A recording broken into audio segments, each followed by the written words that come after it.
Assalamualaikum mga beshi! So for today's ganap, ito ang mga expectations versus reality sa buhay ng mga OFWs. At dahil sumahod na naman ng beshi nyo, ay samahan nyo akong mag-grocery ngayong araw. Fast forward, ay nandito na kami sa Villaggio Mall sa May Bata. Ang una muna namin ginawa ni ate ay pumunta muna kami dito sa May Patahian. Bago kasi yung uniform namin mga beshi, kaya medyo malaki sa akin yung pants at pina-adjust ko lang siya ng konti. Iiwan nga lang namin ito mga beshi dahil after nito ay pupunta kami sa food court para kumain. Gutom na daw kasi itong kasama ko mga beshi, kaya kailangan na namin kumain. Cheers. At ito na nga ang expectation versus reality sa buhay naming mga OFWs. Nung una mga beshi, ang expectation ko ay kapag nag-abroad ako ay marami na akong pera. Pero ang reality pala noon mga beshi, pagkasahod mo ay gusto mo na agad maipadala sa Pilipinas. Next expectation naming mga OFW ay kapag nasa abroad ka na ay wala ka nang ibang iisipin kundi ang trabaho mo lang. Pero ang reality pala nito mga beshi ay hindi lang yung trabaho mo ang iisipin mo kundi pati ang kasama sa trabaho, mga staff sa trabaho,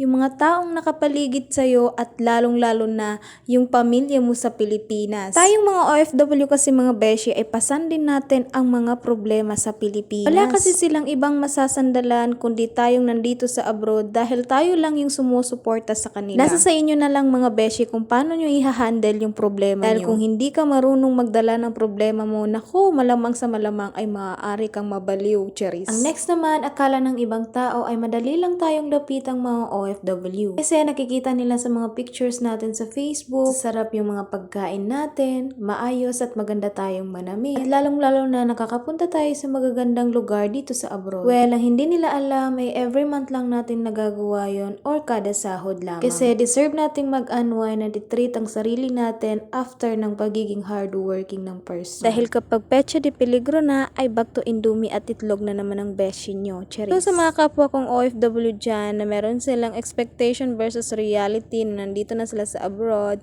comment down below naman ang ma-share nyo naman sa akin. Fast forward, dito na ako sa grocery at hindi ako makapag-video ng maayos dahil sa sobrang daming tao. First week kasi ngayon ng buwan at marami talagang tao dito sa may Nesto. Dahil karamihan dito ay sumahod na rin at nag-grocery, yung iba naman ay nagpadala. So mabilis lang naman ako mag-grocery mga beshi. Dahil hindi naman ako namimili ng sobrang dami dahil sayang din naman kung hindi ko mauubos yun lahat. And after ko mag-grocery ay pumunta na rin ako dito sa may department store para bumili ng plancha. Nasira ko kasi yung plancha ko na binili ko lang sa Shopee na steamer. Hindi ko alam kung bakit. Pero inshallah sana pag uwi ko ay maipaayos ko na. And after ko mabili itong plancha ko ay pumunta na rin ako dito sa may ANB or Telemoney para mag-deposit ng savings. Charis! Sana all. And tadaan, finally we're done. Pauwi na rin ng person at sobrang pagod namin ni ate ngayong araw. And kung di ka pa naka-follow, please like and follow my Facebook page para updated kayo sa susunod ko pang videos.